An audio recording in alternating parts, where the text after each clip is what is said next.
and honest Uzzaman. Hi. Woo! Thank you.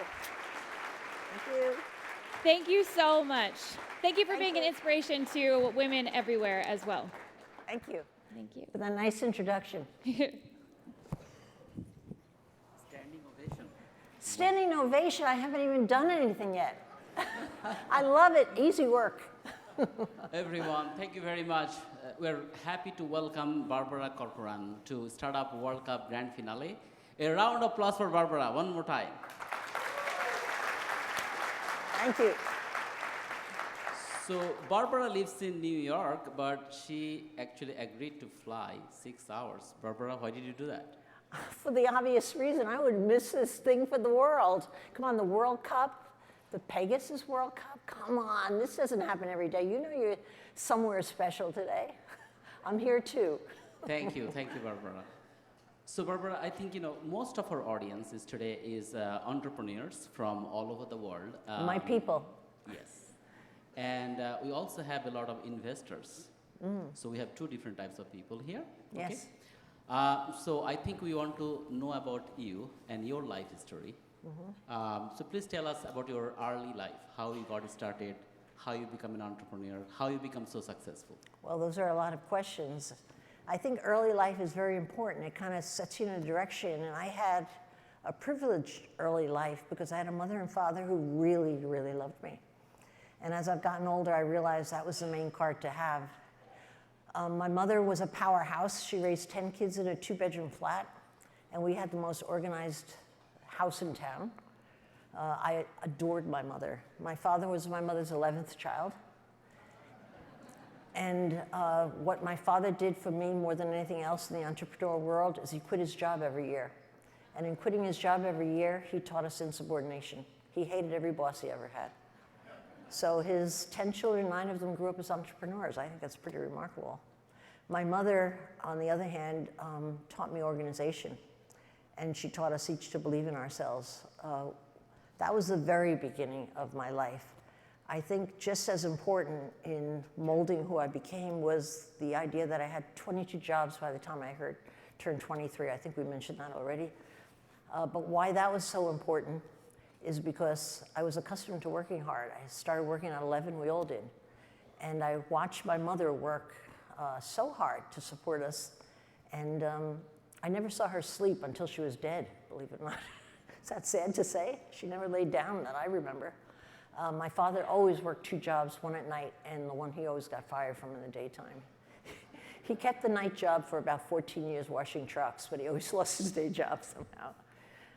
It was very important for me, a particular job, which was my 23rd job. I was working as a diner, which I think was also alluded to. And I was working as a waitress at the diner the night Ramon Simone walked in. And one look at this handsome guy, I knew I'd be losing my virginity within the month. And it wasn't, I know you shouldn't say that, right? Okay, okay. And it wasn't like I was saving it for anyone, it's just nobody ever asked me for it. But Ray eventually, within a year, moved me to New York City out of my family's home. And he loaned me $1,000 to start a real estate business for no reason other than he thought I had a great personality. And so I started a real estate company named Corcoran Simone, and that's how it all got started. That's my shortest version of growing up. Thank you very much. Okay. So then you come to the corporating things. So you formed Corcoran Corporation, right? And how did you do that? What actually led to the formation of putting together the company? Well, starting Corcoran Group was really just a reaction to a bad love affair, honestly. Ramon Simone came home one night after we had built the business to about 14 agents, which to us was a success. Moderate, but a success nonetheless. And he came home one night and he announced that he was marrying my secretary. Tina, that bitch, I said. Even though the day before she was a perfectly fine secretary, but she was 10 years younger than I and she was a lot prettier than me. So I got it. But that didn't sit well for the next year that we worked together because I couldn't stand seeing them in my old office holding hands and looking into each other's eyes. It just drove me crazy. I was jealous. And so a year after that, I walked in one Friday morning. I don't know even where I got the idea, and I just said, we're ending the business today. We're going to chop the 14 people in half. You take 7, I take 7. We took turns picking them. We divided the cash, which was very minimal. We divided the receivables, and I went on my way. I moved out. I remember really that day was probably one of the scariest days because I really became aware of how little money I had. And I told my agents, my 7 agents, we'd be moving the next day. They wanted to know where. And I said, it's a surprise, because it was a surprise. And that was the beginning of the Corcoran Group. And I named it the Corcoran Group because I was very certain I was going to need the help of everybody there, my group, to get me through. And it took off, you know, slowly at first. Just surviving is taking off in my book. And then I eventually built the business, of course, until I sold it for $66 million. Boy, didn't I make that sound easy? Like I started it and sold for $66 million. You know how hard it is in between. I mean, you know, like I can relate to that. You know, when I was growing Pegasus, the first thing that I had only a few $1 million. How much? I mean, first fund was 20 million. Did you say 20 million? I mean, I wish I married you. I mean, you should have. I should have done it earlier. But, you know, it took me 10 years to come to 2 billion. You expect pity from me? But let's talk about the struggle, okay? I'm intimidated. I'm sorry. I think there's a lot of kids here, like who are coming up with their companies, and they want to hear and relate to your struggles. So as you put together the company and grew it bigger, what are the main struggles you faced, and how did you overcome those? Yes, a lot of people think cash flow is a big struggle. You find a way with cash flow. Somehow you make it, you know? I think the biggest struggle for me was my own self-talk, my own negative talk to myself. And I know where that came from because when I was a kid, I couldn't read or write. So I always was labeled a dunce, and kids would laugh at me. And that stayed with me far, far too long. I think I spent most of my life proving to the world for once and for all that I'm not stupid. And it wasn't the competition that held me back. It wasn't because it was an old boy network owned by rich guys, giant firms, and they didn't take me seriously, thank God. And that wasn't the problem because I knew on day one I was going to be the queen of New York real estate. That sounds crazy, doesn't it? I answered the phone the first day, and I knew I was going to be the queen of New York real estate. I could just see myself in living color. So I didn't worry about the big guys. I worried about the self-talk. And eventually I took away the self-talk that always inched in any situation, like you shouldn't be here, you're not smart enough, these guys are blah, blah, blah, blah, blah, blah, blah, all that kind of negative self-talk. And I rewired the talk in my head, really religiously trying to rewire it to a different kind of talk, like, fuck you, I'm great, you know? I got really rash about the whole thing. And eventually, most times I believed it. But you know what I realized? My best entrepreneurs that I work with today all have something wrong with them. They're all insecure. They all have something to prove. I don't like to invest in someone who's secure, honestly, because they don't work as hard. And I don't make as much money. So the more you have wrong with yourself, I think the better odds are that you'll be successful as an entrepreneur. Crazy theory, but that has been my practical experience. So let's go to the next thing. There are entrepreneurs here. There are also a lot of kids from the school who wants to start a new business. Yes. So what are the top advices? Give them 3 advices for the people who are trying to start a new business or a startup, what they should be careful of. Okay, that's a good question because I have a very strong opinion on that. You don't have to get it right, you just have to get it going. Most entrepreneurs I meet spend a lot of time analyzing things, making a business plan. I think they're grossly overrated. I'm sure there's a place for them. I haven't found them. All right. The minute you take a business plan, which is theoretical at its very best, just a theory, the minute you take it out in the street and test it in the street, it falls apart. You really see what your obstacles really are. So I think the minute you have an idea, boom, you get out and get going with it so that you have the opportunity to discover what's wrong with it in the street, trying it out, molding it around. So I think that's very important. I had to come up with 3, right? Okay. Another one, I should have this better prepared. I had some thoughts before I stood out on the stage. The second I would say would be The best time to move ahead is the worst times. You know, my own experience was I was in business 27 years, counting the both businesses. And I found that I could never move ahead in good times. I just couldn't. My big competitors would outspend me, out-recruit me, take out my best men, because there was so much cash around, so much optimism around, and everybody was in the game. But when bad times hit, my big competitors went for cover. They didn't want to lose money. They didn't want to damage their reputation. If they had an idea, they had to vet it through an attorney, through an accounting, through a board of advisors. As a little business, it was my day. And it's every small entrepreneur's day when things are bad. Because the world is open to a new idea, a new way of doing things. The old guard isn't king anymore. And you could hustle your way in there and think of an idea on a Monday and have it on the street on Thursday. I did it all the time. How about this? How about that? How about that? I try everything. And it always pulled me ahead. So when you have bad times, I believe it's the mating call for entrepreneurs, smaller entrepreneurs who want to knock out the big guys, to get busy, because that's when you could really move ahead. You know, it's based on creativity and how scrappy and how foot smart you are, you know, because the big guys don't have that. Do you know, I can really remember when my company had 1,000 salespeople, I was trying to make a change one day that was important. I knew it was going to make a big difference. And it took me too long to do it. I remember thinking, I used to be in a speedboat, make a left.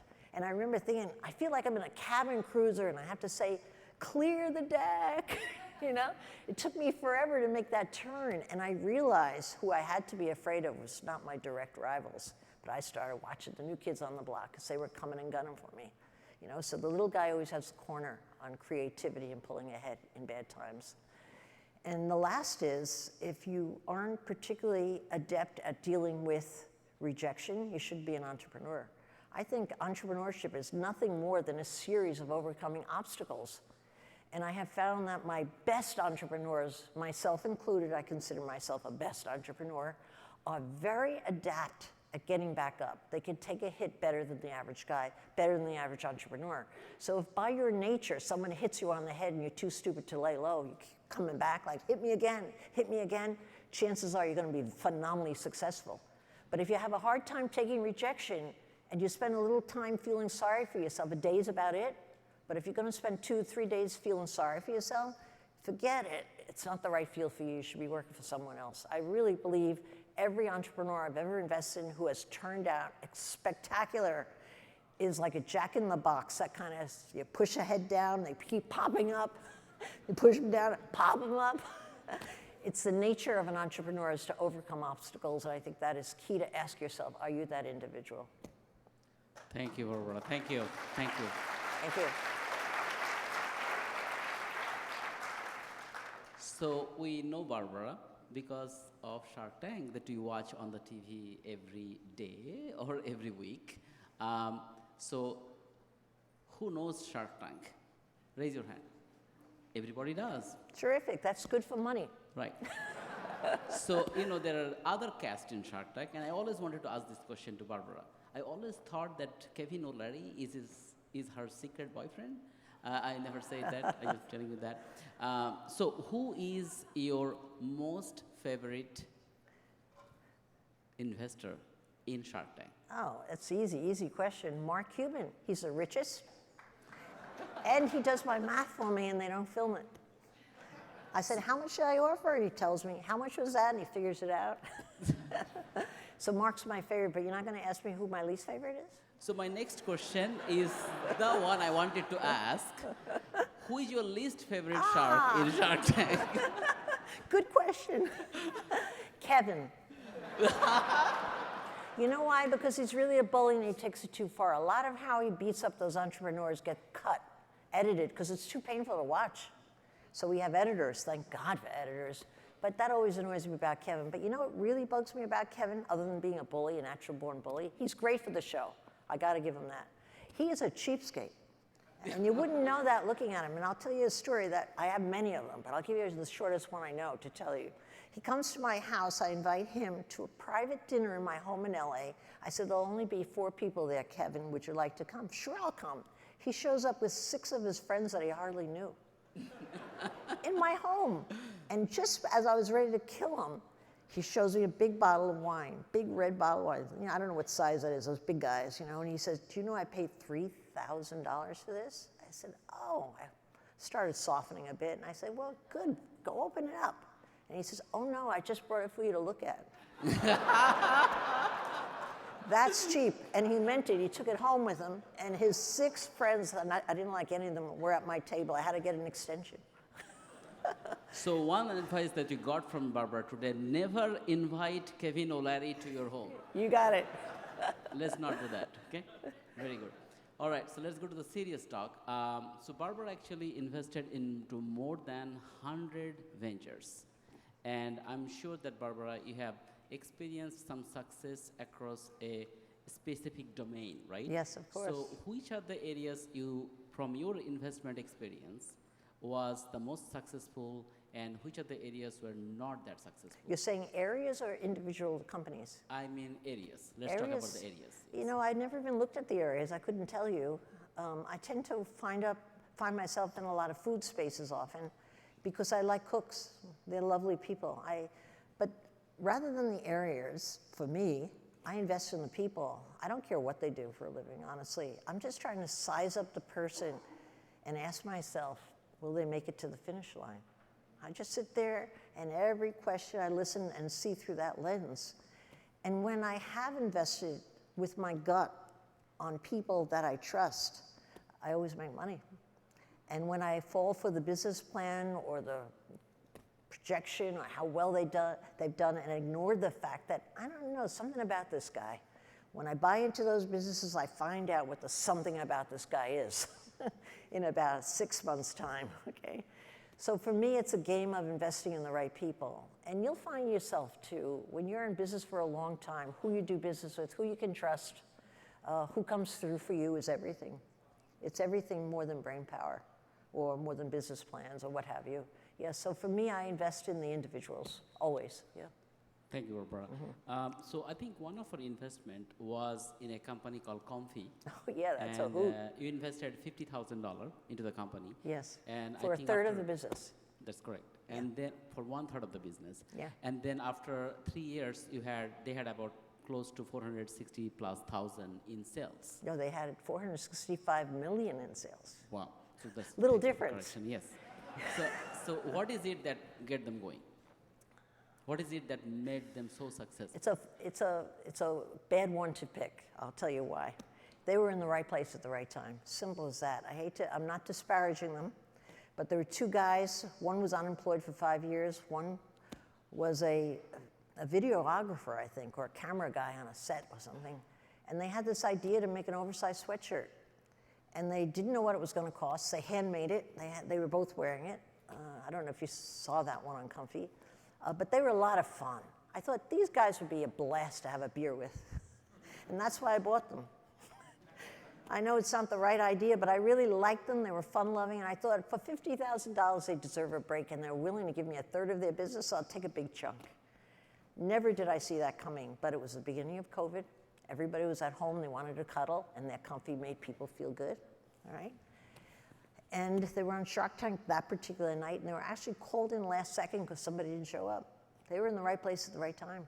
I mean, that they succeeded is amazing to me. They hired professional managers, gave the business away, and did well. I can't believe everybody says, wow, how did you see it? I didn't see it. I just want to have a good beer once in a while. But did you advise them from time to time? I advised them from time to time, and they never listened to me. On every single decision along the way, they ignored me. And that's interesting because it's really true with my best entrepreneurs. And in fact, it's a litmus test I do today with the businesses I just closed on. I invite them into my office. I spend an hour with them. And you know what I want to see? I don't really care. I know enough about the business by then. We do our due diligence. But I want to see what they do with my advice. And when I get an entrepreneur writing what would you do? Oh, how about this word? They're writing it all down. I know I'm going to lose my money. Because you know why?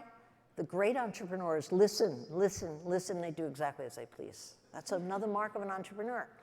And so with my entrepreneurs, I use that as an example of when I should put time in and when I shouldn't. Because you can't put your time into everything, right? Did I answer your question? No, I'm not sure if I did. I maybe lost it. Yeah. Yeah, I? please go ahead. But what was it? I think I got off track on that. So Oh, let's move on. Yeah, let's move Yeah, on. yeah. I don't want to talk about that, because I will get upset about myself. So a lot of the people in this audience are also corporate venture capital people because we manage funds for corporations. Yes. So a lot of the corporations who are here, I think they also want to hear how a corporation can be innovative, right? They want to work with the entrepreneurs. But any advice for the large corporate investors here who are also trying to be innovative corporations? And they're investing in new entrepreneurship. That's right? correct. Yeah. Well, my advice, all I could offer is what I do. Okay, I give them the money and leave them alone. The minute you start poking around, sticking your fingers in a new venture, you ruin it for them. Because even though you mean well, because I started out that way the first couple of years, I know a lot about business. I've lived it. I can really help these people.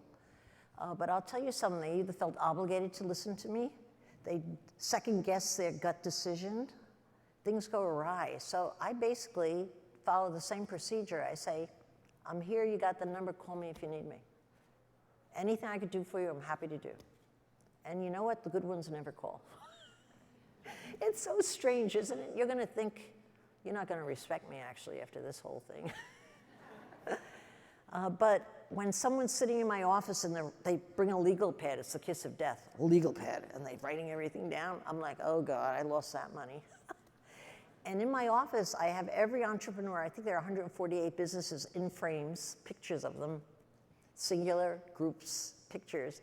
And after that meeting, I go over to the wall and I turn it upside down to remind myself never to spend a lot of time when they've made careful notes, because undeniably every time it's the kiss of death. Okay, that's it. Not what you wanted to hear, I guess. No, but thank you so much for doing that. But Yeah. finally, I think we're running out of time. I think Rachel is back here. How could that be? We're just having fun. Yeah, I know. We should actually have a date on the side. But final one question is, Yes. any advice to the entrepreneurs, any final advice from you to the entrepreneurs who are here from 50 plus countries here today? Of course. You have a worthy God you're serving yourself. And if there's times where you doubt yourself, there is nothing in my book more satisfying than owning your own business. You're in charge of your destiny. It's like having a magic stick where you could create something out of nothing. Think about that. Employ people that never, ever dreamed they'd work in your business. Create something. It's almost as close as you could get to playing God. Although you have no angels always there to help you, but angels even come in on occasion. But the idea that you would kill yourself and work 70-hour weeks for a baby you love is so important. And I think I want to say the entrepreneurs that ran their businesses, built their businesses because they wanted to make money, I never saw them succeed. You make your money and build big businesses when you're in love with what you do. If you're in love with what you do, it's like having a child. You pour anything into it. If you're not in love with what you're doing and you're out to make a buck, flip it, make trades, make stocks, whatever. Those businesses I invested in, I never made money and neither did they. It didn't pay. But think of what you're doing. You actually could create something from nothing. What could be better? And business is a blast. It's a lot of fun on a good day. So Barbara, do you promise to come back here again? I'll be here till tomorrow morning and I'll be sitting right in this seat. Only kidding. So Of a round course. of applause for Barbara for coming. Thank you. Thank you very much. Thank you. Yes, I love that. Everyone on their feet. Everyone on their feet. Standing up for Barbara, we'd love to also give some gifts of appreciation.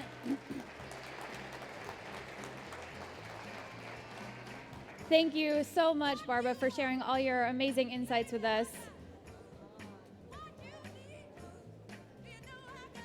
Woo!